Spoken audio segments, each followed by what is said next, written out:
in between again and again, visualizing the fire rising up from your navel. Internally chant Om Nityananda Paramashivoham in Yathasana Nishtasana. पर्यङ्कं तत्समाख्यातं यथसंस्थं यथास्थितिः. Now, in a cross-legged position with your hands on the knees in Bindu Mudra, exhale and inhale as deeply as possible in Savasana.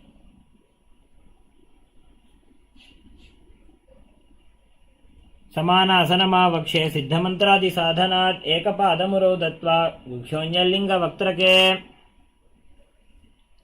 Next up is Muktasana. Now place the left heel against the perineum and place the right foot on top of the left foot.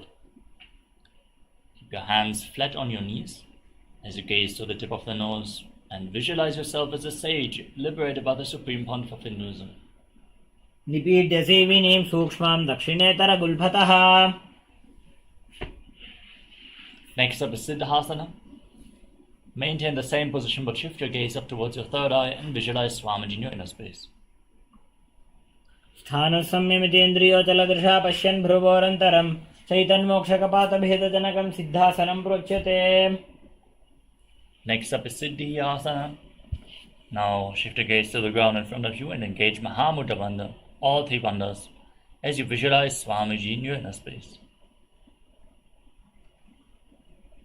वामपादके इडीजानो सीवनिमधितासकोठानो. Now place your hands on top of the knees in Bindu Mudra, gaze up towards your third eye, and visualize yourself as Lord Rudra and Rudrasana too. वामचरणपरिदक्षिणराखे एकजुगति ऐसे विदिदाखे. Shift the gaze to the tip of the nose and embody tranquility and an unshakable nature in Santadonasana. आसन की गुणमन kitchen चलता मीटे. Now bring your hands in front of your navel, cup one palm over the other in Samputa Mudra, resembling a closed lotus flower, as you visualize Swamiji in Siddhasana too. ऋजुकाय समासीन सिद्धासनमुदीरितम्. Next up is Bandha Yoni Asana. Set the Sankalpa to manifest through the womb of creation and get ready to enter Shanmukhi Mudra. Inhale all the way and hold your breath. Then close your lips with little and ring fingers, your nostrils with the middle fingers, eyes with the index fingers, and your ears with your thumbs in Bandha Yoni Asana. यत्र मध्ये महादेव बन्धयोन्यासने शृणु. Now place the right foot on top of the left thigh and the left foot below the right thigh. Keep your hands on the knees in Bindu Mudra and embody the state and space of bravery in Vedasana. एकं पादमथैकस्मिन् विन्यस्योरुणि संस्थितः. Next up is Valmikasana. Maintain this position but shift your gaze to your third eye, visualizing sage Valmiki, the great poet and author of Ramayana and Valmikasana. डाबा पग की पगथली पुनि एड़ी है जो य. Now keep your hands flat on your knees and gaze to the tip of the nose. Visualize Yoni Mandala, the visual representation of Devi Paramashiva Shakti in Joni Mudrasana. वामपाद की पगथली जाहि माहिली core. Shift your gaze up towards your third eye. Maintain the visualization of Yoni Mandala in Yoni Asana. योन्यासनं पर्वतेन योगं योगफले निलम्. Now bring the soles of your feet together in front of your body. Interlock your fingers around the toes and pull your heels in towards your perineum as you push your knees down to the ground. Engage Uddiyana Bandha, gaze to the nose and visualize yourself as Lord Vedavata in Bhadrasana 3. गुल्भौ च वृषणस्यादः सीवन्त्याः पार्श्वयोः क्षिपेत्. Next up is Agorasana. Now gaze up towards your third eye. Curl your tongue back and push it up as high as possible in Kichari Mudra. As you place your left hand on the respective knee and cover your mouth with your right hand, closing the left nostril with your index finger, then inhaling through the right nostril. Close both nostrils and hold your breath. Then exhale through the left nostril. Again, inhale through the left, invert the breathing flow again and again, perform Abhyantara Kumbhaka as you visualize yourself as a Nagori in Agorasana. पूर्व कहो भिश्रिका जोजी वाही विधि जो की जय sooji. Next up is Kanari Pavasana. Now, keep the soles of the feet together, your heels apart, and place your elbows down on the heels.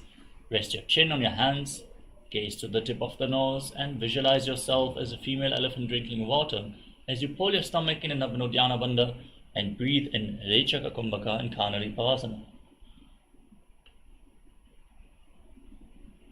ग्वाली पावा आसन कक्षो है जैसे Yahoo में जाने विदिते से. Now scoop your hands below the feet and interlock your fingers, lifting your feet off the mat. Interlock your fingers in front of your body, gaze to the nose, and visualize Swamiji in Padasana. ततोर्ध्वं रेचयेत् वायुं मृदुनिश्वास संयुतम्. Next up is Gopi Chandasana. Now interlock your fingers around the toes from the top as you pull your feet against your chest. Rest your chin on the toes, gaze towards the tip of the nose, and embody the state and space of a king in Gopi Chandasana. पूर्व विधि पगा का अंगूठा कंठ को पराशे. Now again scoop your hands below the feet, interlock your fingers around the toes from below as you bring your feet against your chest. Rest your chin on the hands, gaze to the nose, and visualize your body being free from any defects in Uddarasana. दोवु पगदली संपुट ठाने उभय हस्त करी वृद हिताने. Next up is Vishishtasana. Lift your feet even higher in front of your face with the fingers interlocked in front of your forehead. Visualize yourself excelling in everything in Vishishtasana. दोवु पगदली जोड़ी संपुट करे. Next up is Pujasana. With your legs over top of the respective shoulders, bend your elbows up and hold onto your neck with your hands. Visualize yourself as a cobra with an open hood in Pujasana. शिरासनं तु विज्ञेयं कक्षासनमतः परं ग्रीवासनं च परमं भुजासनं इहोच्यते. Next up is Kalyanasana. With your legs over top of the shoulders, bring your hands around your lower back and try to interlock your fingers behind your back. As you gaze to the tip of the nose, visualize yourself as a beautiful, auspicious goddess in Kalyanasana. दोवु हाथ पगं नीच आने तिनको गोड़ा नीचे ढाने. Now, place the top of the left foot flat on the mat and sit on the left heel. Stick the right knee over top with the heel outside the opposite hip. Place your hands on opposite knees, gaze forward in Vaishnavi Mudra, not focusing on any external happenings, just focus on the object within, the enlightenment experience. Intensely visualize yourself as an elegant swan as you breathe in Ujjayi Pranayama, make an ocean-like sound with your mouth on the in and exhalation in Sankatasana. वामपादं चितेर्मूलं संन्यस्य धरणीतले. Now slide the left foot outside the hip, sit in between your heels. Interlock your hands and place them on top of your knees. As you perform Uddiyana Bandha, the abdominal lock, visualize a cow in your inner space in Dhenukasana. अनुशागिनकर पंचडं वृषिहिलिन्दगल्यम्नि. Next up is Machandasana. Now place the right foot on top of the left thigh and the left foot on top of the right knee. Bring your left arm behind your back. Hold on to opposite thighs as you twist your spine. Gaze up towards your third eye and visualize Swamiji in Machandasana. वामजंगभरदक्षिण ठाने वामहस्तपृष्ठे च आने. Untwist your spine. Hold on to the big toes. As you lean forward and down, place your forehead on the ground, your navel close to your heels. As you gaze to the third eye, visualize Swamiji. प्रथम जी मनोचरण जुजोजी वामजंग परिराखे sooji. Now rise up. Interlock your fingers and place them on the left knee, the top knee. Engage Mahamudra Bandha, all three bandhas, and visualize Swamiji, your Guru, in your inner space in Guru Asana. पूर्वमूलैतरपादस्य कनिष्ठिका प्रदेशगुल्भं संस्थाप्य. Now place the top of the right foot on the mat and sit on the right heel. Stick the left knee over top, hands on opposite knees, gaze forward and visualize yourself as an elegant swan in Sankatasana on the other side. वामपादं चितेर्मूलं सन्न्यस्य धरणीतले पाददण्डेन याम्येन वेष्टयेद्वामपादकम्.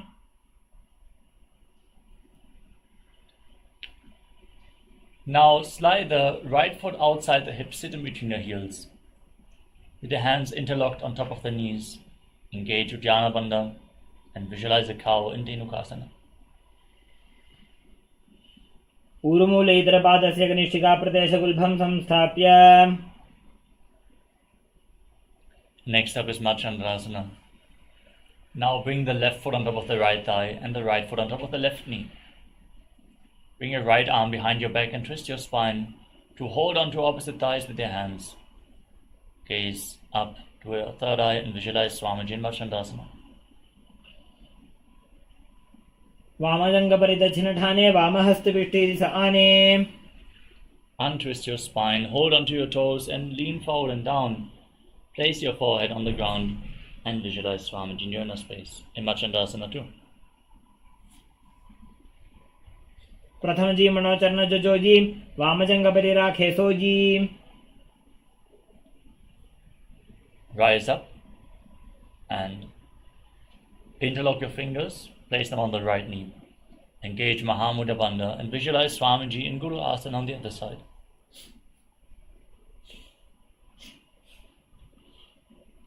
ऊर्मूले इतरपादस्य कनिष्ठिकाप्रदेशगुल्भं संस्थाप्य. Now place your feet flat on the ground and raise your knees. Hold your knees in towards your chest with your hands. As you gaze up towards your third eye, push your tongue back and up in Kechari Mudra and visualize Swamiji in Parshasana. पादतले भूमौ निधाय जानोनि उरसि निधाय. Now hold on to opposite wrists. Rest your chin on the knees. Gaze to the nose and visualize yourself residing in an abode of bliss in Bodha Shukasana. दोबू पगधरी भूपरिधरे कोरमाहिली ऐसे करे. Next up is Kurakatasana. Bring your hands below the knees and hold on to opposite elbows. Gaze to the tip of the nose. Perform Kechari Mudra and visualize Swamiji in your inner space.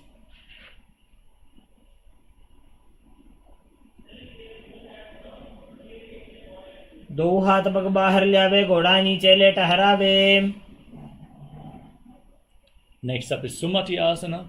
Keep holding on to opposite elbows. Cross the ankle of the right foot over the left with the toes pointing up. Gaze to the tip of the nose and visualize Maharishi Sumati and Sumati Asana. मूलद्वारी धरती परिठाने दावा पग परिदक्षपद आने. Now extend your legs out in front and interlock your fingers. Raise your arms up over top of your head with the wrists pointing outwards. Engage Mahamudra Bandha and gaze to the nose as you press your tongue up in Kechari Mudra, visualizing Swamiji in Dandasana. इदानीं गर्भिणीनां योगाभ्यासो यथा लघु. Now lean forward and down. Hold on to the big toes in Prana Mudra. Bring your head in towards the knees. Inhale through one nostril and exhale through the other alternatingly in Nari Shodhana without the support of your fingers as you visualize Swamiji in Arambhasana. दोबू पग मिलिवा पसारी पगा का अंगूठा पकड़ी लीलाट गोड़ा लगावे.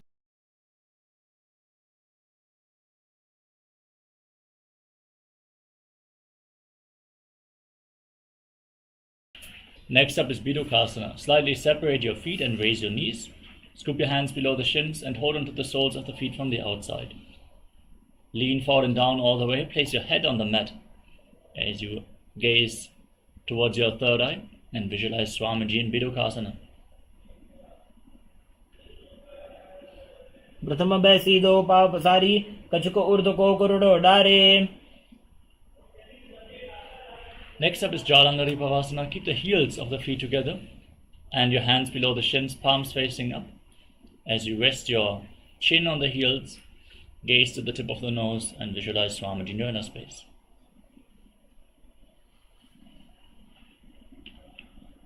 दो हाथ सीधा सा करे, 300 बेस पा करे. Now extend your legs out in front, rise up,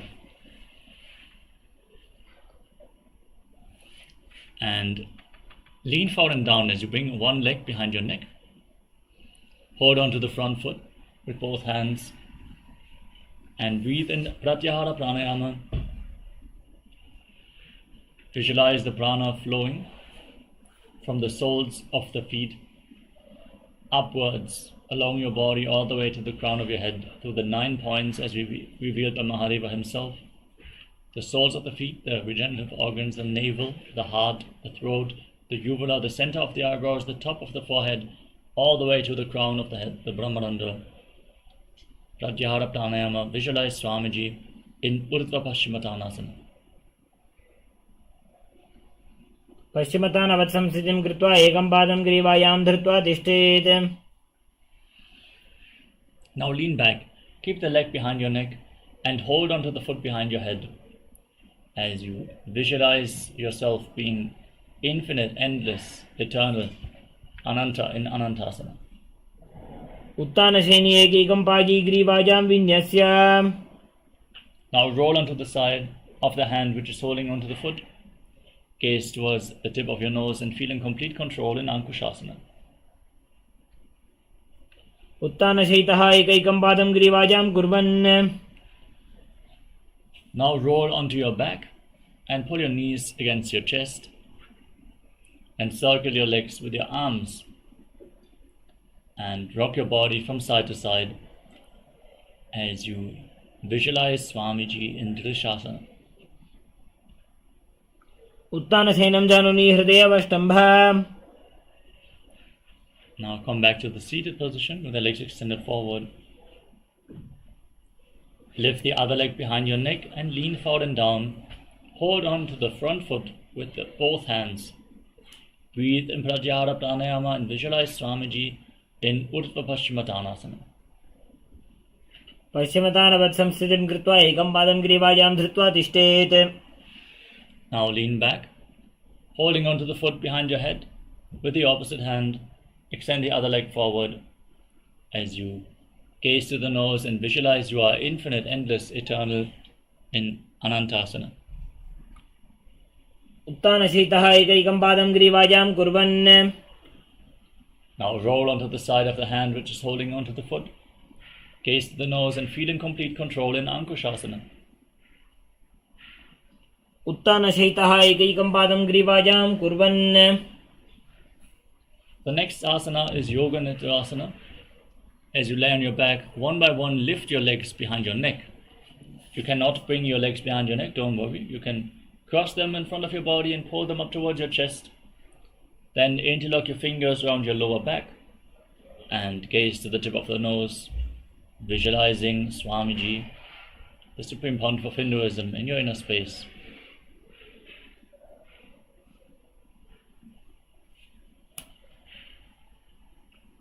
पादाभ्यां वेष्टयेत् कण्ठं हस्ताभ्यां पृष्ठबन्धनम्. Next up is Atmaramasana. With the legs over top of your shoulders, bend your elbows up and hold on to your hands behind your neck. Gaze to the tip of the nose and visualize Lord Vishnu is blessing you from within. Atmaram आसन प्रथम सुधोसो वे. Next up is Kochikasana. Laying on your back, extend your arms out to the side at shoulder level. Keep the soles of the feet facing up towards the sky and gaze up towards your third eye as you visualize Swamiji in your inner space.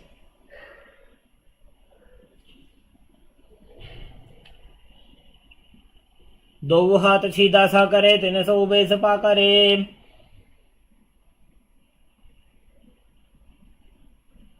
It's amazing to see the breakthroughs our participants are having here during the yoga session.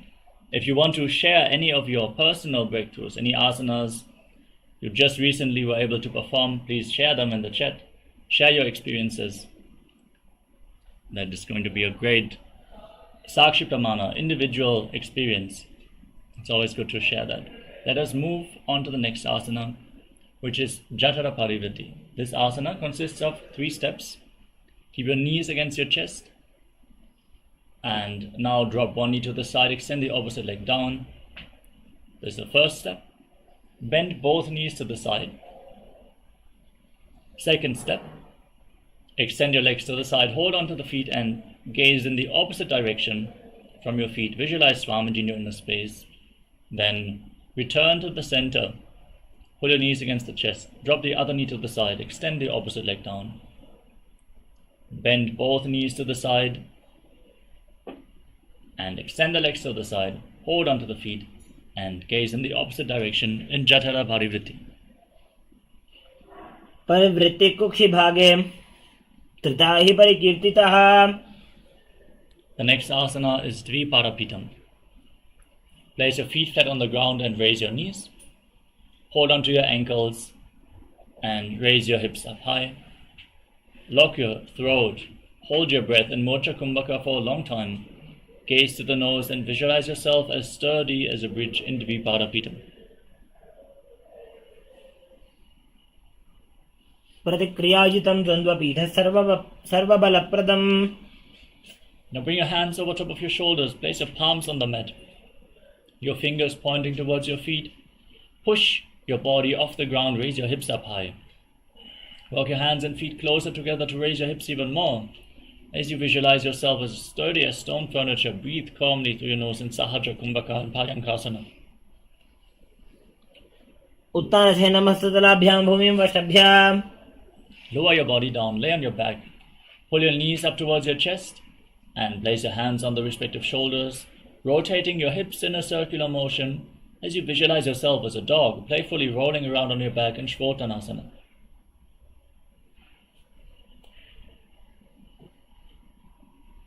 Shavat shariram samsthapya janani sammilya nabhavanya. Next up is the Viparita Karani. As you lay on your back, raise your legs and raise your hips off the ground, pointing the toes to the sky, supporting your body with your arms on the mat. Hold your breath in Mocha Kumbhaka as you move your legs in a circular motion. Visualize Swamiji in your inner space and Viparita Karani.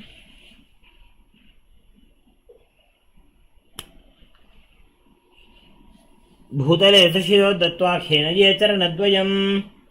Now stop the movement of your legs. Point the toes up to the sky and visualize Swamiji in Viparita Karani too.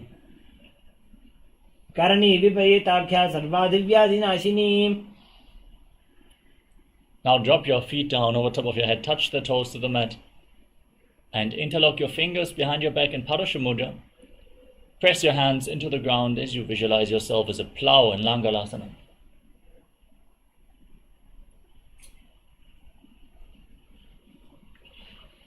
Narakasane sthitva nasika pradeshe bhumapadaprishthe sthapya. Now hold on to your feet over top of your head and visualize Paramashiva, as this is one of the 84 asanas revealed directly by Lord Paramashiva himself. Shaita Paschimottanasana.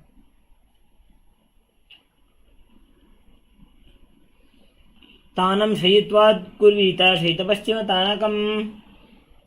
Next up is Supta Konasana. Holding onto the feet, separate your legs wide and keep your hips above the shoulders for balance as you visualize Swamiji in your inner space. Parivritte kukshi bhage tridahi parikirtitaha. Join your feet back together, hold onto your ankles and roll onto your back, keeping your arms and legs straight. Visualize yourself as a chakra, a wheel in Chakrasana. Savasanastadvau pado kuryan mastakatah parau. As you lay on your back, raise your legs up vertically and hold on to the big toes in Prana Mudra. Keep your arms and legs straight and then separate your legs wide apart, visualizing Swamiji in Supta Prasarita Parangushtasana. Uttanapadam krauncancha marichim veerabhadrakam natarajam trikonam cha suptangushta prasarane. Join your feet back together. Hold on to the big toes. Keep your legs vertical.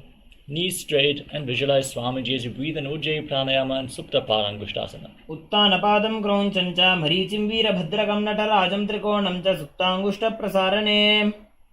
Now cross your legs into Padmasana and hold on to opposite elbows over top of your head. Bring your knees to the mat, gaze to your nose and visualize Matsya, the fish avatar of Lord Vishnu in Matsyasana.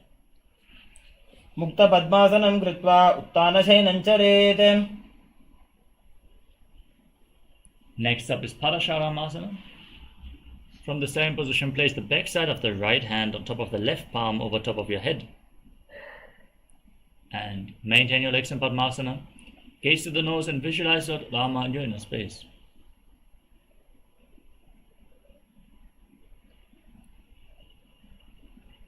प्रथमकरे पद्मासन आछे सुधो सोवे भूपरिपाछे. Next up is Sarvangasana. With your legs in Padmasana, raise your knees up, raise your hips off the ground and support your lower back with your hands. Resting your body weight on your elbows, raise your knees up high, gaze to the nose and visualize Swamiji in your inner space as you breathe in Moksha Kumbhaka in Sarvangasana. अथ वक्षेत्र संक्षेपात् सर्वांगासनम् उत्तमम्. Now lay down on your back and place one foot on top of the opposite thigh. Pull your knees up close towards your chest. Engage your core as you raise your arms up. Hook your fingers forward like the stinger of a scorpion. Visualizing a scorpion as you gaze to your third eye in Vrishchikasana. प्रथमशयन सूदो शीशिके शिके सन्धि सुदाखे. Now exchange the position of your feet. Place the other foot on top of the opposite thigh and gaze up as you extend your arms and visualize yourself as a scorpion in Vrishchikasana, the scorpion posture on the other side. प्रथमशयन सूदो शीशिके शिके सन्धि सुदाखे. Next up is the Vrishabharakshipasana. Now lay on your back, interlock your fingers around your neck and alternate pulling your knees in towards your chest. As you breathe calmly through your nose in Sahadra Kumbhaka, visualize Swamiji in Vrishabharakshipasana. श्रोतानवत् संस्थिति कृत्वा जानुद्वयं पर्यायेन कर्णयोः संस्पृशेत्. Now keep your hands at the side of the body. Lift your knees up and touch your respective ears with the knees. Again and again, visualizing Swamiji in Maruttanasana. श्रोतानवत् संस्थिति कृत्वा जानुद्वयं पर्यायेन कर्णयोः संस्पृशेत्. Now place your feet flat on the ground, stand up and lay back down again and again as you visualize yourself as a wolf in Vrikasana. पादतलाभ्यां भूमिं धृत्वा उत्तिष्ठेत्. From a squatting position, roll backwards all the way again and again and visualize Swamiji finally laying down on your stomach with the hands at the side of the shoulders in Lotusasana. उत्तानशयनं पादौ शिर उल्लङ्घ्य भूमौ स्थापयित्वा. As you lay on your stomach, contract your lips and make a whistling sound through your lips on the inhalation like a flute as you visualize yourself as a chariot carrying warriors into a battle for Dharma on your chariot back in Saratasana. निर्जशयनं कृत्वा नाभिं भूमौ निधाय.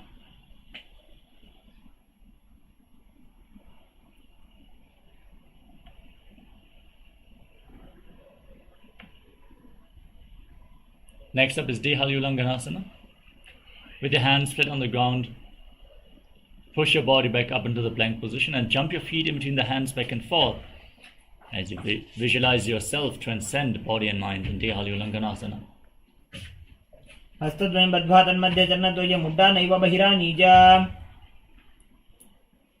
Now, from a standing position, lean forward and down, place your hands on the mat and walk around on hands and feet, visualizing yourself as a wise 60-year-old elephant in Jatyasana.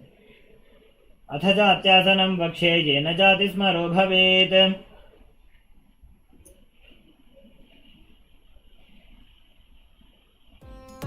Nityanam. Thank you for watching, and if you found the video enlightening, Please give it a like, share it with your loved ones, and subscribe to stay connected with us. don't forget to click the bell icon to receive the notifications.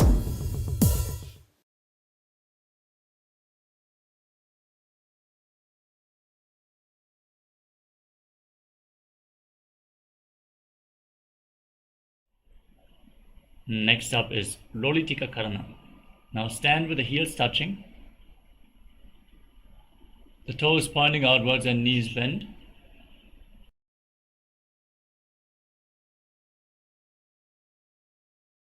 In Arimandi posture.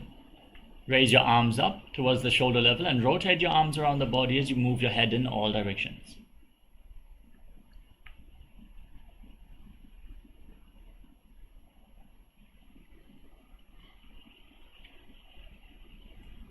Next up is Savasana.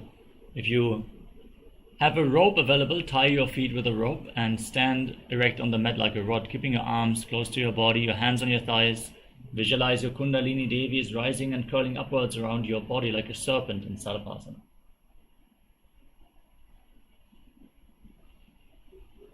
अथ सर्पासनं वक्ष्ये वायुपानाय केवलं शरीरं दण्डवत् तिष्ठेत् रज्जुबन्धस्तु पादयोः.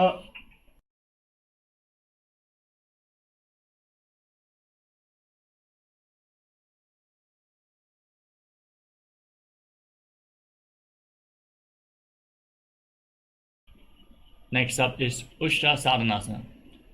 Now lean forward and down and catch your toes, keeping your hands in fists. Walk around on the mat, visualizing yourself as a camel in Ushtrasadhanasana. मुष्टिकनिष्ठिकाप्रदेशेन भूमौ निधाय उपरिपादतले संस्थाप्य. From the same position, now hold onto the toes from the side, keeping your hands in fists. Walk around, visualizing yourself as a horse in Ashvasana. मुष्टिकनिष्ठिकाप्रदेशेन भूमौ निधाय उपरिपादतले संस्थाप्य. Next up is Kapota Nitakasana. Now stand with your heels touching, interlock your fingers behind your back in Padasha Mudra and pull your hands down towards your calves as you lean back all the way, visualizing yourself as a soaring bird diving in Kapota Nitakasana. पादतले भूमौ निधाय पृष्ठभागेन हस्तौ जङ्घापर्यन्तं नीत्वा. Next up is the Talapushpaputam Karana. Stand in Arimandi posture. Heels together, toes pointing outwards and knees bent. Join your hands in Namaskara Mudra in front of your heart center. Bow down to one side, raise the respective heel and open up your palms again and again on both sides as you visualize yourself holding a bouquet of flowers and offering it to Paramashiva.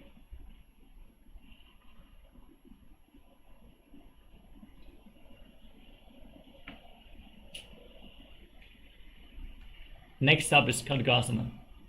Now gaze to the nose and visualize yourself as a rhinoceros as you lay down on your stomach and jump your feet back up towards your hands and stand with your hands extended in Namaskara Mudra, resembling the horn of the rhinoceros.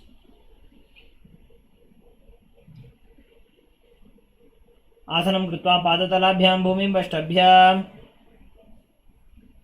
Now slightly separate your feet and sit down and stand back up again and again. Hold on to weights if you want to intensify this asana as you gaze to the nose and visualize Swamiji in the Uttanottanam. पुनः पुनः उत्थातव्यम् अस्थितव्यम् इति उत्थानोत्थानं भवति. Next up is Mursalasana. Now raise your arms up over top of your head and jump repeatedly, visualizing yourself as a mace. सरलं स्थित्वा ऊर्ध्वं बाहु नयेत्. Next up is Utshirshakasana. Hold on to one foot and pull it up towards your chest as you sit down and stand back up with the other leg, alternating on both sides again and again. Gaze to your nose and visualize Swamiji in your inner space. एकैकं पादतलं कुक्षौ निधाय.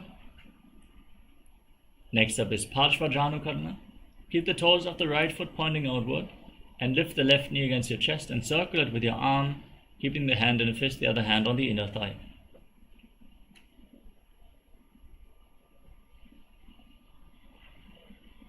Next up is Tandavasana. Now extend your arms and the left leg forward. Hold on to weights if you want to intensify this asana. Sit down and stand back up on the right leg as you visualize yourself fiercely dancing as Lord Shiva in Tandavasana. एकेन पादेन स्थातव्यं ताण्डवासनं भवति. Next up is Brahmanasana. Now lift the left foot against the inner right thigh. Keep the heel against the perineum, hands at the side as you visualize Lord Brahma is blessing you from within in Brahmanasana. ब्राह्मणासनमावक्षे यत्कृत्वा ब्राह्मणो भवेत्.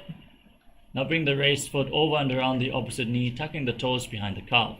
Bring the left arm below the right and join your hands in Namaskara Mudra, visualizing yourself as Lord Garuda in Garudasana 3. उत्तानकूर्मपीठं च सिंहस्गारुडमेव च. Now place the left foot on top of the right thigh and keep your hands relaxed at the side of the knees as you visualize Swamiji in Ekaparasana. दक्षाङ्घ्रिं वामपादस्य जङ्घोपरि निधाय च.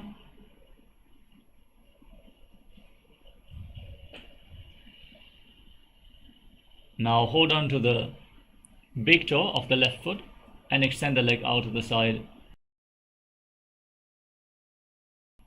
Rotate quickly as you visualize yourself as the North Post under Savasana.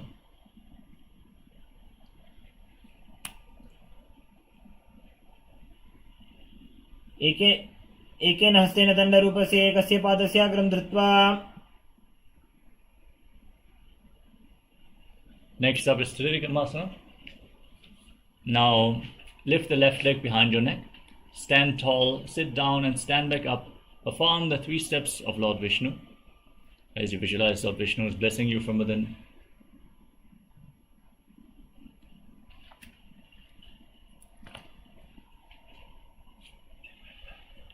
ग्रीवायां पादं संस्थाप्य स्थातव्यम् उत्थातव्यं त्रिविक्रमासनं भवति. Now repeat Parshvajanukarna on the other side. Keep the toes of the left foot pointing outwards and raise the right knee up. And circle it with the arm. Keep the hand in a fist, the other hand on the inner thigh.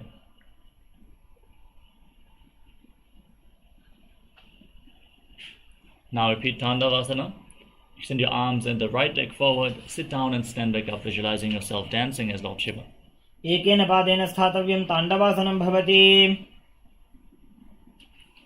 Now bring your right foot towards the inner left thigh, keeping the hands relaxed at the side, and visualize Lord Brahma is blessing you from within in Brahmanasana. ब्राह्मणासनमावक्षे यत्कृत्वा ब्राह्मणो भवेत्. Next up is Garudasana 3. Bring the right leg over and around the left knee. Tuck the toes behind the calf. Bring the right arm below the left and join your hands in Namaskara Mudra. Visualize yourself as Lord Garuda in Garudasana 3. उत्तानकूर्मपीठं च सिंहस्गारुडमेव च. Next up is Ekaparasana. Place the right foot on top of the left thigh and keep your hands at the side relaxed. Visualize Swamiji in Ekaparasana. दक्षाङ्घ्रिं वामपादस्य जङ्घोपरि निधाय च. Now repeat Uruvasana, the post-up posture on the other side. Hold on to the right big toe and extend the leg out to the side as you rotate quickly on the standing leg. Visualize yourself as the North Poster. एकेन हस्तेन दण्डरूपस्य एकस्य पादस्य अग्रं धृत्वा. Now repeat Trikonasana on the other side. Lift the right leg behind your neck. Stand tall, sit down and stand back up. Perform the 3 steps of Lord Vishnu. ग्रीवायां पादं संस्थाप्य स्थातव्यम् उत्थातव्यं त्रिविक्रमासनं भवति.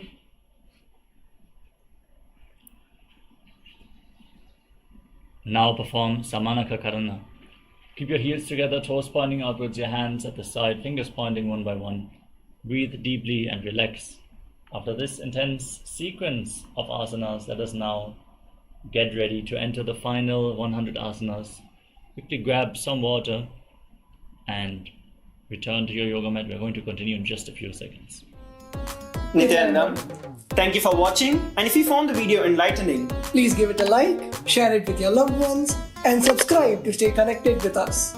don't forget to click the bell icon to receive the notifications.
Now let us continue the Dvitiya Vinyasa Krama with the next asana of the sequence.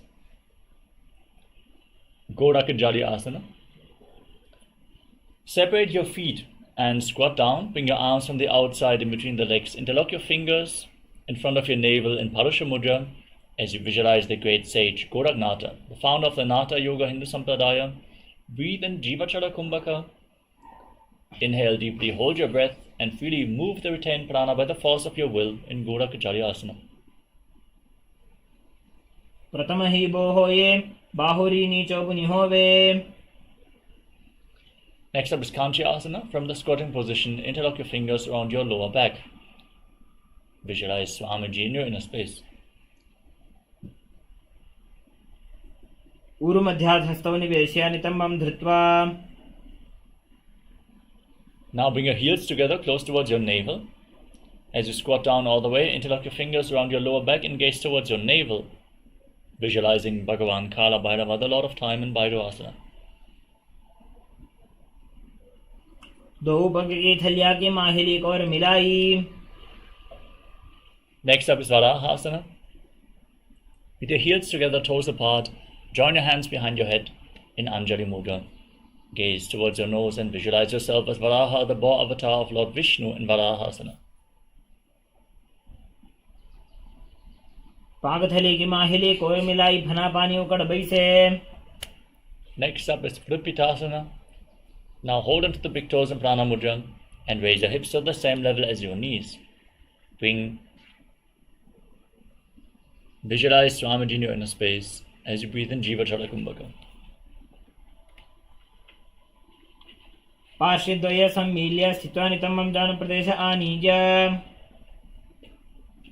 Next up is Bakasana. Place your hands on the mat, shoulder width apart. Bring your knees onto your arms towards your armpits. Raise your hips, straighten your legs, and lean forward, lifting your feet off the ground as you visualize yourself as a crow in Bakasana. हस्ताभ्याम अवनिमवष्टभ्याम.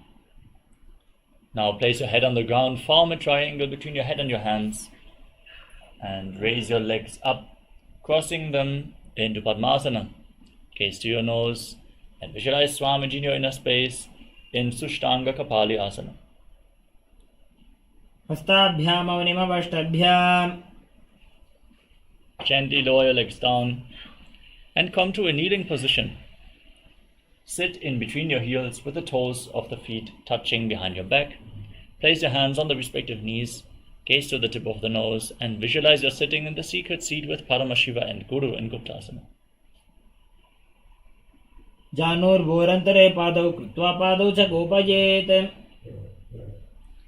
Next up is Vrikshasana 2.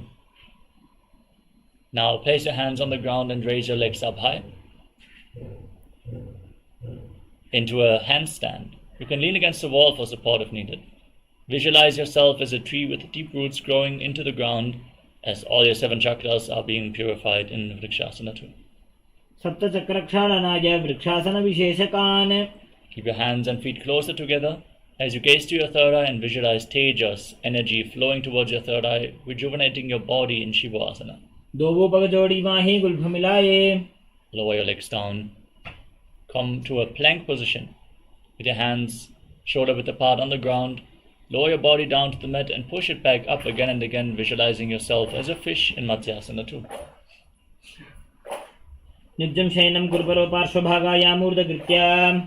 Lay down on your stomach. Keep your hands on your hips and lift your head and chest from side to side, visualizing and moving your body like a snake in Sarapasana 2. नुब्जशयनं कृत्वा हस्तौ नितम्बं संस्थाप्य. Now place your elbows on the ground in front of you. Join your hands in Padma Mudra, the lotus mudra, as you rest your hand on the chin on the hands. Keep your feet flat and feel yourself self-supported and completely independent in Niralambanasana. कराभ्यां पंकजं कृत्वा तिष्ठेत् कूर्परया सुधीः. Next up is Chaturasana. Now place your palms on the ground and raise your feet up. Straighten your arms and bring your upper back and the feet close together as you visualize yourself as an umbrella protecting your guru from the sun rays in Chaturasana. अर्ध्यासनव स्थित्वा हस्ततलाभ्यां भूमिं अष्टभ्याम्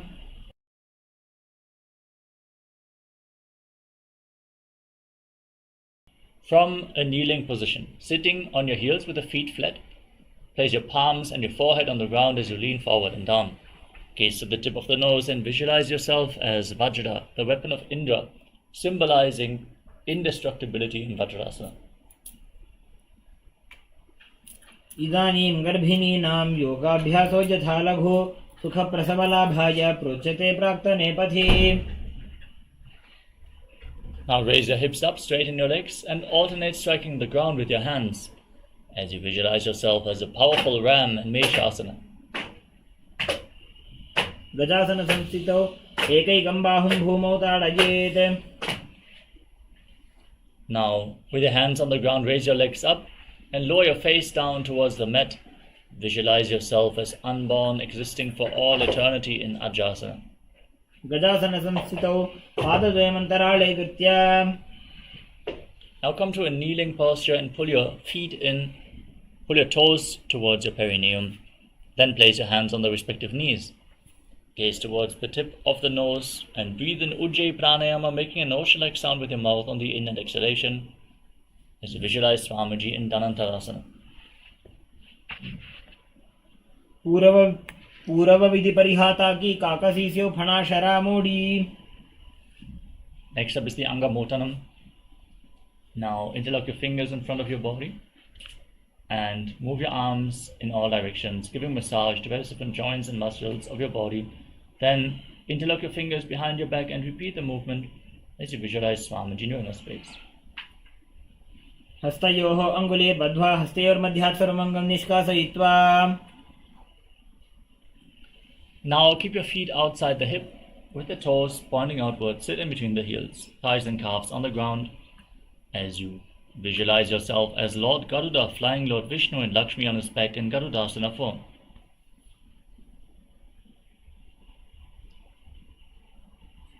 जङ्घोरुभ्यां धरां पीड्य स्थिरकायो द्विजानुना.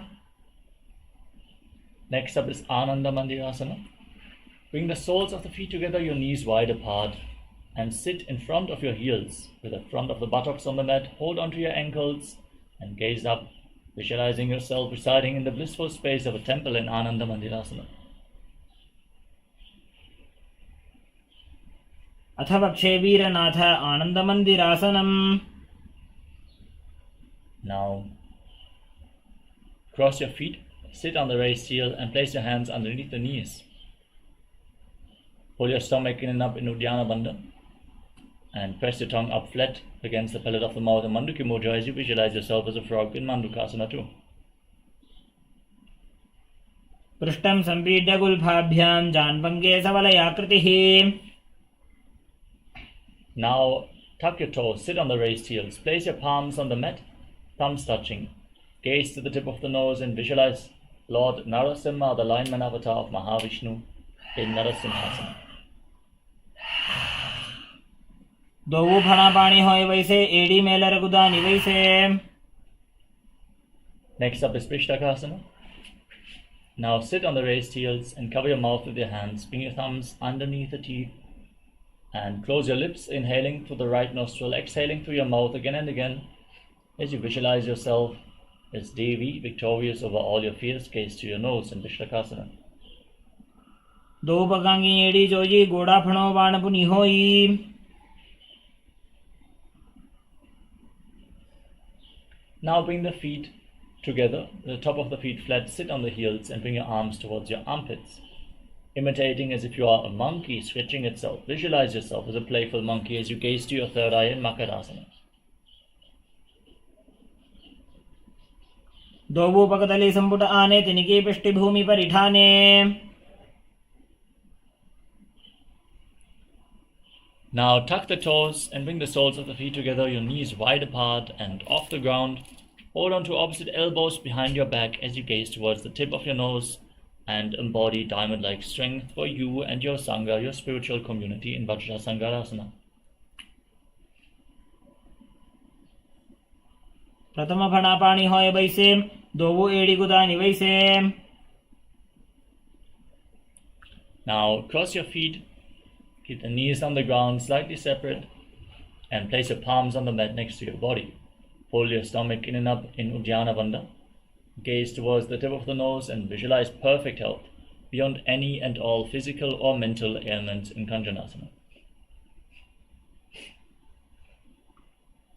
खञ्जनासनमावक्षे यत्कृत्वा सुस्थिरो भवेत्.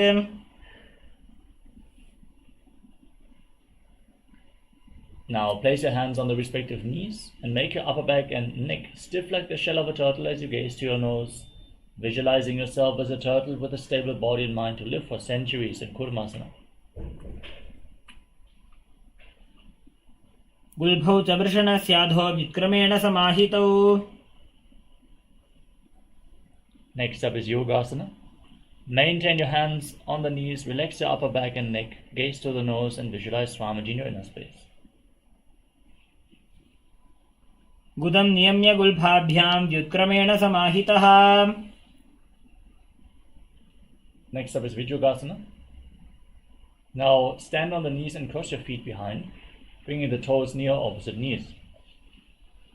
Hold onto your calves with your hands, keeping the thumbs outside. Gaze up towards your third eye and visualize a space of eternal oneness, Advaita, with your Guru, Swamiji in Vijyogasana. गोड़ा वामो बोहोजी गोड़ा आड़ा राखेदोजी. Next up is Ushtrasana 2. Now place the top of your feet flat on the mat and hold onto your heels as you lean back all the way. Tilt your head back, push your hips forward and visualize yourself as a camel in Ushtrasana. मेरुदण्डग्रन्थि दाढ्य संपिपादै शुप्पुमान्. Now lean back further, place your elbows and the back of your head on the ground. Gaze to your nose and visualize yourself as a lotus blooming in Jatyasana 2. दोवो एडी संपुट करे सोले मूलद्वारि तरिधरे. Next up is Viratasana. Lay down on your back and rise back up again and again, using the support of your hands if needed. As you gaze to the nose and visualize the healing and liberation of all causal subforms of your body in Viratasana. दोवो एडी संपुट करे सोले मूलद्वारि तरिधरे. Next up is Kapotasana. Lean back, bring your arms over top of your shoulders, forearms on the ground and hold onto your feet as you push your head in between your heels. Intensely bend your back, open up your hips and visualize yourself as a beautiful dove in Kapotasana. मेरुदण्डग्रन्थि दाढ्य संपिपादै शुप्पुमान्. Now stand on your knees, tuck the toes behind and hold on to opposite elbows in front of your body. As you internally chant Om Nityananda Paramashivoham, visualize Paramashiva, for this is the boon fulfilling posture. Receive your boon from Paramashiva in Varasana. जाम्नि भूमौ संस्थाप्य हस्ताभ्यां बाहु परस्परं धृत्वा. Now sit on the raised heels. Keep the toes tucked and place your forearms on the ground, resting your head on your hands. Visualize yourself as Varaha, the boar avatar of Lord Vishnu in Varahasana 2. सूर्यं चन्द्रं भेदनानि आसनानि निकथ्यते. With your forearms on the ground, elbows shoulder width apart, interlock your fingers, rest your head on the mat and support it with your hands. Raise your hips up, straighten your legs, bring the hips above the shoulders and kick your legs off the ground, extending them up straight.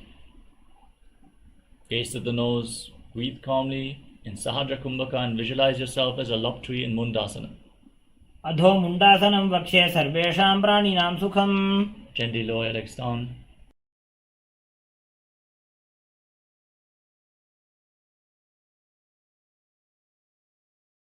In a kneeling position, sitting on the heels, slightly separate your knees, lean forward and down, bring your head through the legs.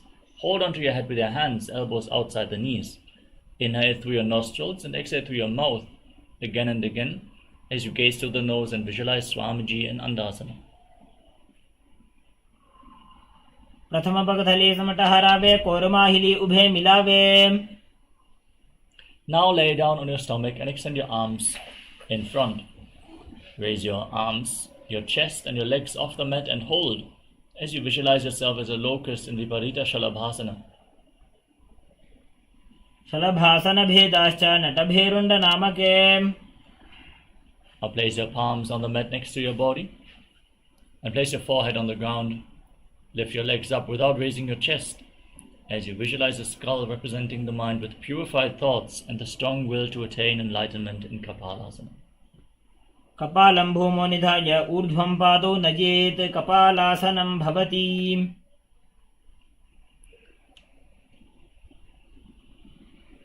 Next up is Akasha Kapotasana. Now kick your legs up over top of your body and place your feet on the mat in front of your face. Push your hips up high and try to touch the ground with your feet as you visualize yourself as a free and open dove.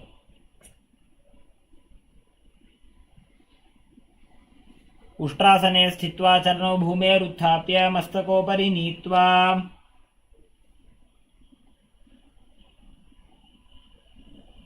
Next up is Chatakasana. From a kneeling position, place your forearms on the ground, your navel on the knees, and visualize yourself as a sparrow.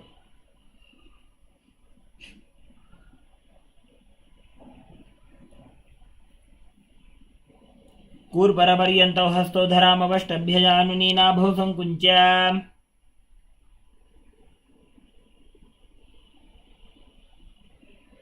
Next up is Vrishchikasana 2. With your forearms on the ground, kick your legs up and bend the knees. Try to touch the back of your head with your hands, with your feet, as you visualize yourself as a scorpion in Vrishchikasana 2. विच्छेव पुच्छप्रतिमाङ्घ्रिपार्ष्णे धृत्वा स्वशीर्षे चिबुकं विधार्यकौ.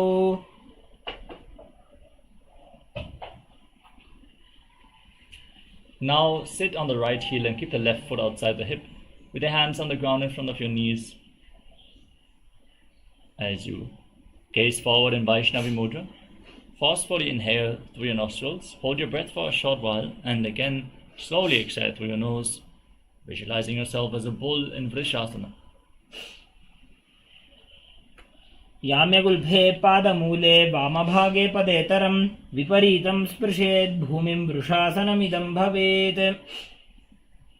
Next up is Lolasana. Now raise your entire body off the ground, balance on your arms, and cross the toes of the left foot over the right as you visualize Swamiji in your inner space. लोलासनं सदा कुर्याद् वायुलोलापघातनात्. Now sit on the left heel, keep the right foot outside the hip. As you repeat Vrishasana, the bull posture on the other side. याम्यगुल्फे पादमूले वामभागे पदेतरं विपरीतं स्पृशेत् भूमिं वृषासनमिदं भवेत्. Next up is Balagunasana. Now place the right foot flat, the knee raised against the chest, tuck the toes of the left foot and sit on the left heel. Keep your hands on the knees and visualize Balagunahai, one of the 84 siddhas in your inner space.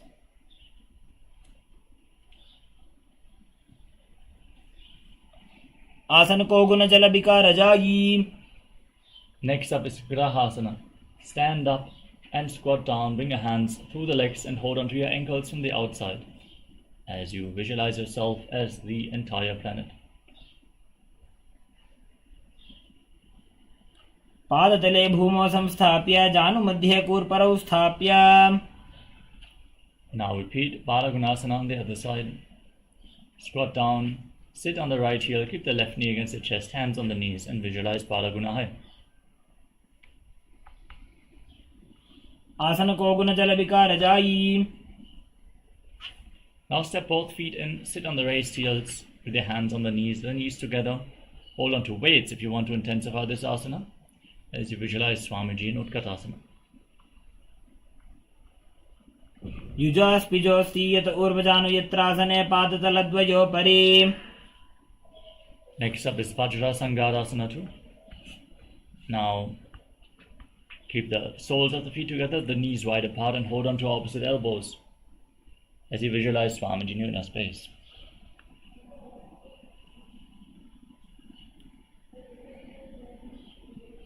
प्रथम फना पानी होए जैसे दोबो एड़ी गुदानी वैसे. Next up is Anilasana. Place your palms on the mat and set your heels onto your hands.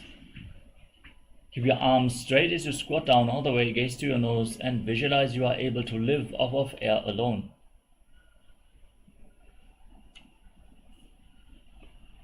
दोवो हाथ भूमि पर उठाने, कहुनी जाड़ी नाभि लगाने. Now place the back of your hands on the ground and step your feet onto your palms. Walk around on the mat, visualizing yourself wearing padukas, walking across India. In padukas now. हस्ततलयोः पादतले कृत्वा तिष्ठेत् गच्छेत् पादुकासनं भवति. Next up is Kukkutodhanasana. Now place your palms on the ground and kick your legs up and let them fall back down again and again, visualizing yourself as a rooster in Kukkutodhanasana. हस्ततलयोः पादतले कृत्वा तिष्ठेत् गच्छेत्.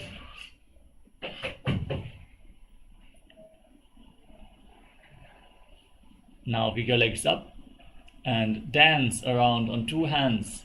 Feel yourself become free of all inhibitions in Viparita Nrityasana. हस्ततलाभ्यां भूमिं वष्टभ्याम्. Next up is Kunjarasana.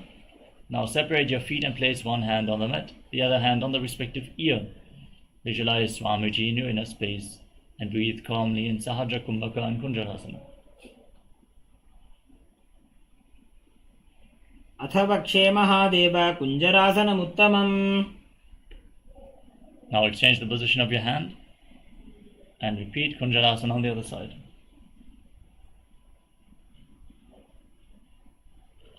अथ वक्षे महादेव कुञ्जरासनमुत्तमं करेणैकेन पादाभ्यां भूमौ तिष्ठेत् शिरःकरः.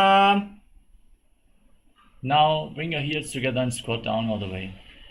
Hold onto your ankles, keep them heels close to the perineum. Balance on your heels as you lift the toes off the ground and visualize yourself as a Kadamba tree, a pious tree that promotes a long life in Kadambasana. पार्ष्णिभ्यां भूमिं वष्टभ्य हस्तद्वयेन गुल्फौ धृत्वा तिष्ठेत् कदम्ब भवति. Now place your feet flat on the ground and pull your knees in towards your chest with both hands. Breathe deeply and calmly as you visualize any excess vata being released from or balanced within your system in Pavanamuktasana.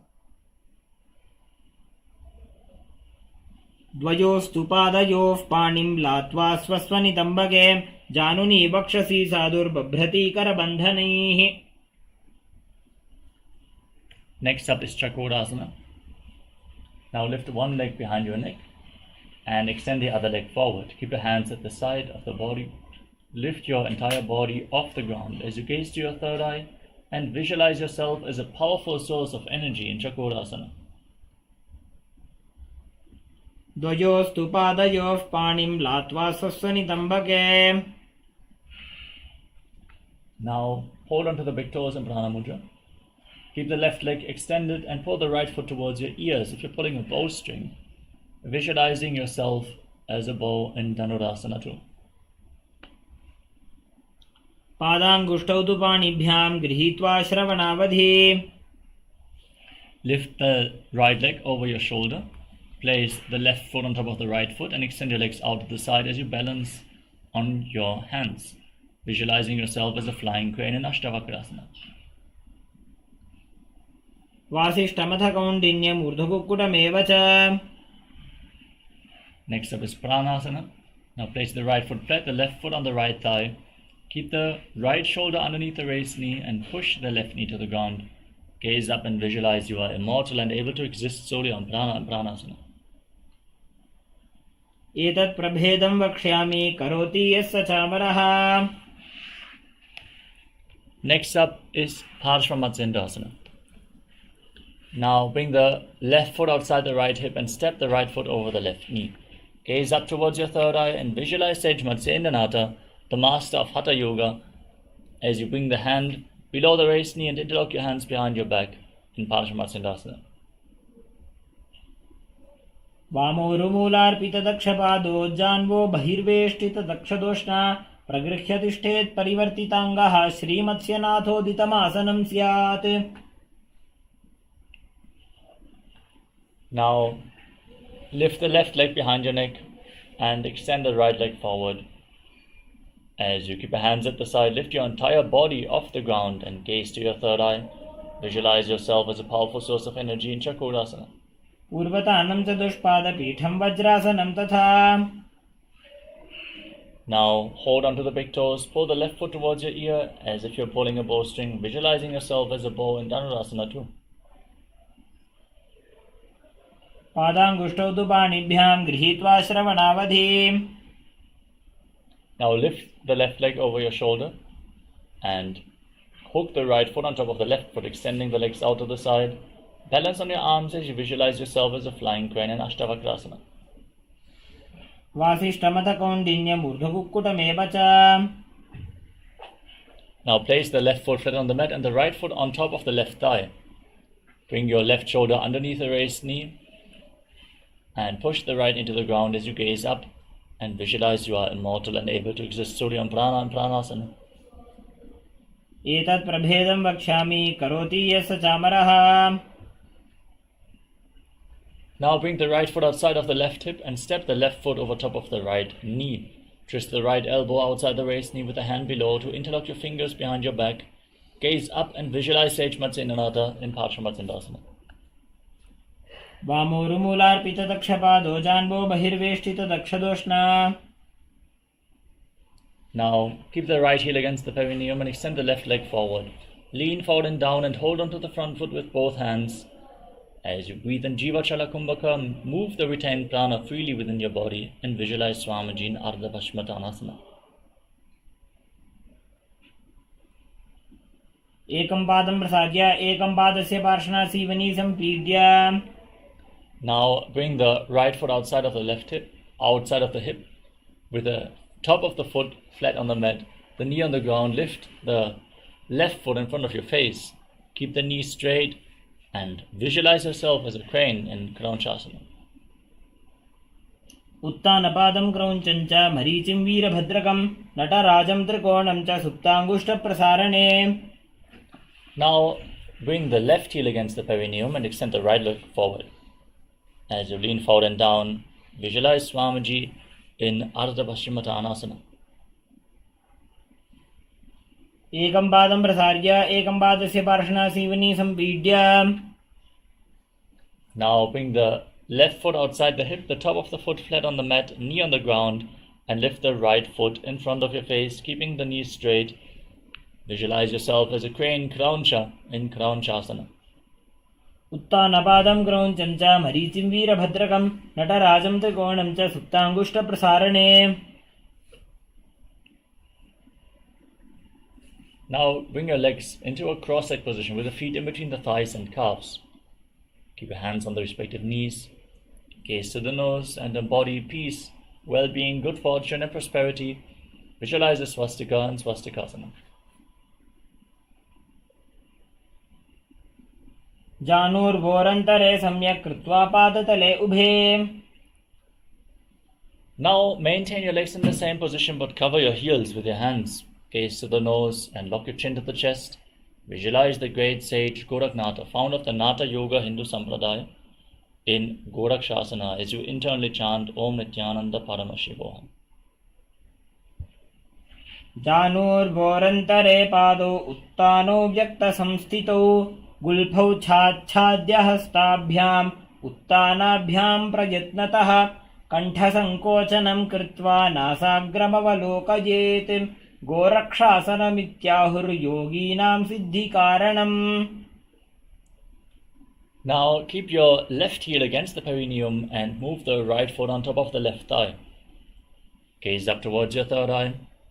Visualize Swamiji in your inner space. Meditate on Arihanta, the Lord, the Enlightened One, the Avatar.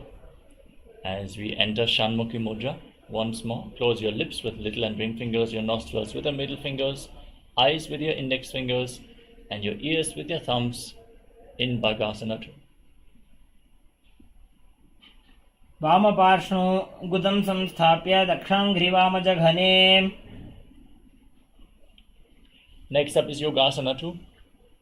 Now place your feet on top of opposite knees and place your hands on the ground next to your body with your palms facing up.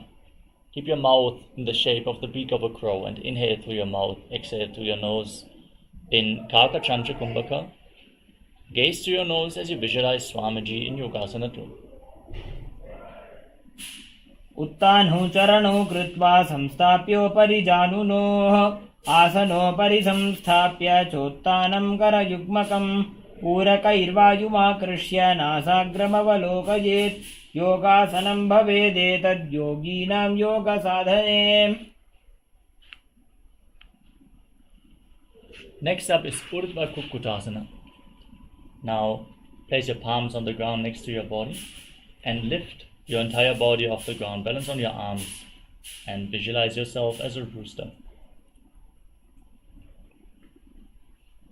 वासिष्ठमथ कौण्डिन्यम् ऊर्ध्वकुक्कुटमेव च. Next up is Siddha Haratali Asana. Bring your hands through the legs, place your palms on the ground and stay seated on the mat. Don't lift your body up. Gaze towards the tip of the nose and visualize Swamiji in your inner space. Breathe in Kaka Chancha Kumbhaka. प्रथम पद्मासन को करें हस्तदो भूगोड़ासन धीधरे. Next up is Hamsasana. Now with your hands on the ground, lift your entire body off the mat. Hold your knees up towards your chest as you gaze to your nose and visualize yourself as an elegant swan in Hamsasana. Kukkutasana स्थित्वा स्कन्दपर्यन्तं मूरूनि नीत्वा. Now raise your hips up and push your hands through the legs, interlocking the fingers behind your back as you place your forehead on the mat. Visualize yourself as Pinaka, Lord Shiva's bow in Karmukasana.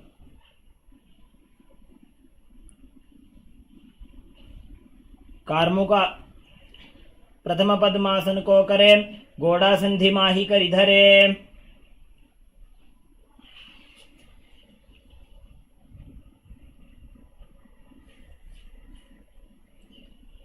Next up is Kurmasana 2.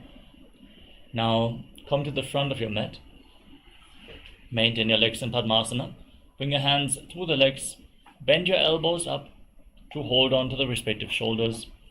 Balance and visualize yourself as a turtle with a stable body and mind to live for hundreds of years.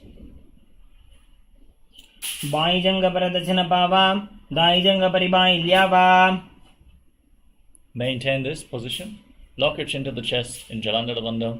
Gaze to your nose and rejoice knowing you are sitting in Shiva's secret mouth posture. Kranti Bedasana. अथ वक्षे नीलकण्ठ ग्रन्थिभेदासनं शुभम्. Now roll onto your back. Keep holding onto the shoulders as you gaze to the nose and embody a turtle laying on its back in Uttana Kurmasana. Kukkutasana बन्धस्थं कराभ्यां धृतकन्धरं पीठं कूर्मवदुत्तानमेतदुत्तानकूर्मकम्. Now kick your body back up. Bring your hands through the legs. Place one palm on the ground and hold its wrist. As you lift your entire body up on one arm, visualize yourself as a rooster in Pangu Kukkutasana. Kukkutasana स्थित्वा एकेन हस्तेन अन्यसमनिबन्धं धृत्वा. Now exchange the position of your hands. Lift your body up on the other arm, visualizing yourself as a rooster in Pangu Kukkutasana. Kukkutasana स्थित्वा एकेन हस्तेन अन्यसमनिबन्धं धृत्वा. Next up is Dhrutasana. In Padmasana, place your elbows down on the toes, interlock your fingers, and rest your chin on the hands with the thumbs against your throat. Visualize you have gone beyond all greed and covetous in Dhrutasana. जानुर्वोरन्तरे पादौ उत्तानो व्यक्तसंस्थितौ गुल्फौ छाच्छाद्य हस्ताभ्याम् उत्तानाभ्यां प्रयत्नतः.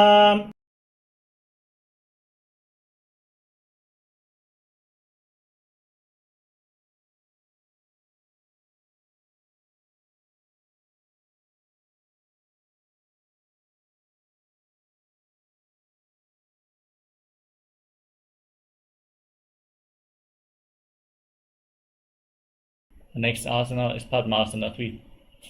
Now, sit in Padmasana. Keep your hands flat on the knees and gaze to the nose. Engage Mahamudra Bandha as you visualize Swamiji in your inner space. Now place one hand over the other with the palms facing up and rest your hands in your lap with the palms facing up.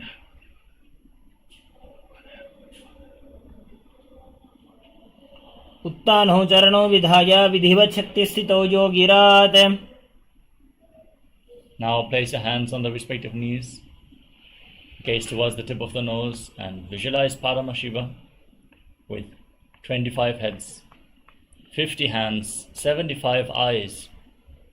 Internally chant Om Nityananda Paramashivoham in Padmasana form.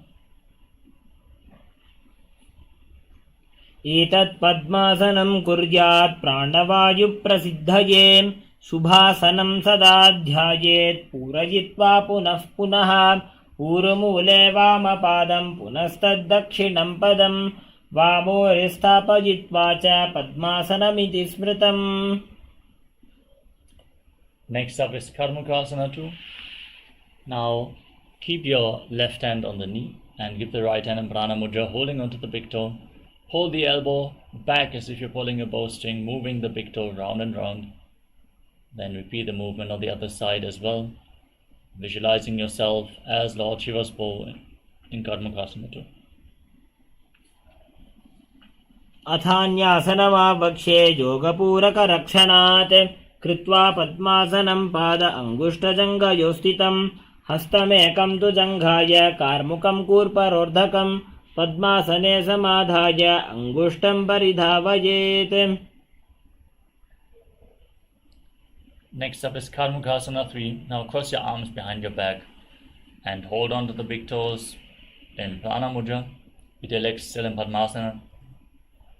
Gaze to the nose, engage Mahamudra Bandha and visualize yourself as Pinaka, Lord Shiva's bow in Karmukasana 3.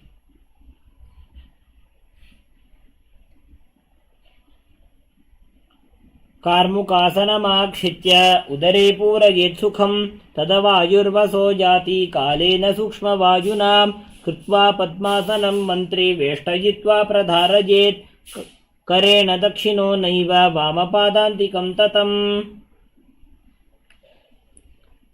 Next up is Dirudhasana. From the same position, lift your head and chest, gaze up and visualize yourself as the action of Paramashiva's third eye destroying anything you come across in Dirudhasana. ऊरुभ्यामुपरि स्थाप्य पादयुग्मं प्रयत्नतः दक्षिणं सव्यदेशे च सव्यं दक्षिणदेशके करद्वयं पृष्ठदेशे परिवर्त्य प्रयत्नतः पादाङ्गुष्ठयुगं सम्यक् कराभ्यां सन्निगृह्य च. Next up is Nagrasana. Keep holding onto the big toes with the arms crossed behind your back and roll onto your back. Keep your legs in Padmasana and lay down flat. Gaze to your nose and visualize yourself as a snake, breathing calmly through your nose in Sahaja Kumbhaka in Nagrasana.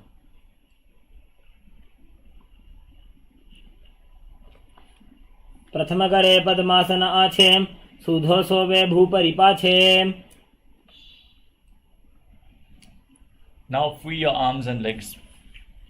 Hold your knees up towards your chest and circle your arms. And circle your legs with your arms. Interlock your fingers and bring your chin to the knee as you squeeze your body into a ball in Kandukasana. वेत्रासने स्थित्वा हस्तपादान् निष्कुष्य ऊर्ध्वं नयेत्. Next up is Urdhva Bhavanasana. Place your feet flat on the ground and keep your knees raised. Interlock your fingers around your neck. Gaze towards the tip of the nose and breathe calmly in Sahaja Kumbhaka as you visualize Swamiji in Urdhva Bhavanasana. प्रथमे सूधो San करावे गोड़ा उभा राशि मिलावे.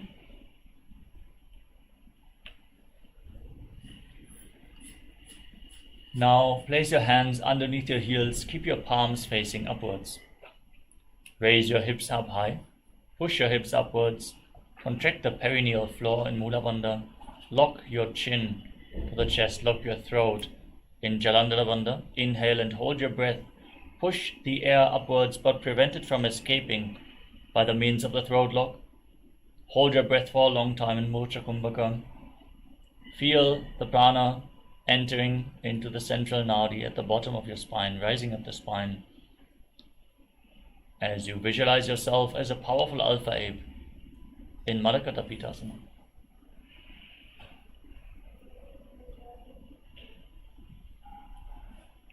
उत्तानशयनं पादतले उत्तानहस्तयोः स्थापयेत् पृष्ठभागमुत्रमयेत्. Next up is Uttana Shikipidakasana. Raise your hips and support your lower back with your hands. Rest your elbows on the ground, bearing your entire body weight on your elbows. Extend your legs, point the toes, and gaze to the tip of the nose as you breathe in Mudra Kumbhaka. Visualize Swamiji in Uttana Shikipidakasana. जङ्घोरुबलहीनश्चेत् उत्तानशिखिपीठकम्. Now kick your legs up and place your arms on the ground for support. Visualize yourself blissfully traversing through Narakaloka unscathed in Narakasana. ग्रीवा कण्ठेन भूमिं विष्टम्भा.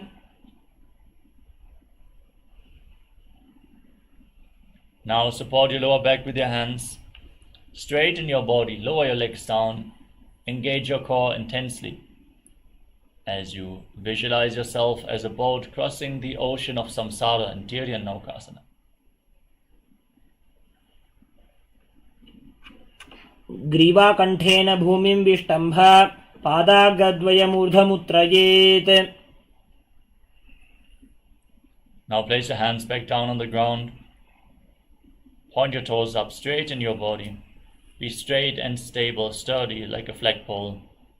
As you visualize yourself as the Kailasa flag, respected across all nations in Dvajasana, the flag pose.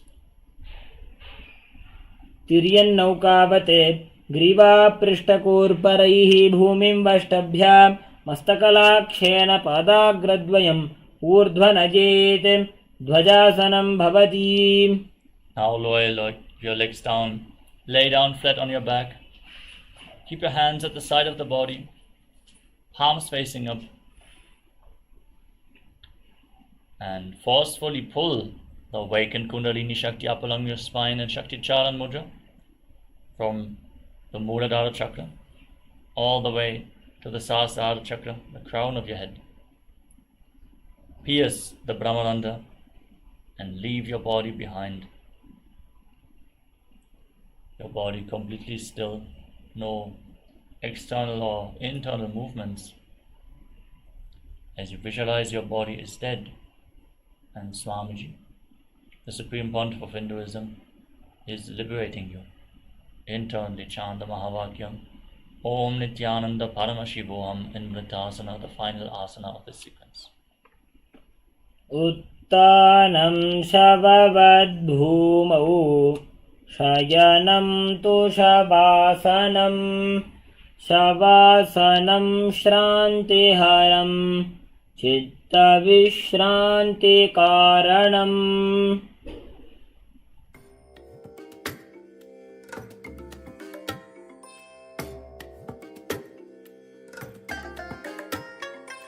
I bless you all. Let you all open all your three eyes and manifest the powers of Mahasadashiva. Om Nityananda Paramashivoham. Om Nityananda Paramashivoham. Om Nityananda Paramashivoham. Om Nityananda Paramashivoham. Om Nityananda Paramashivoham.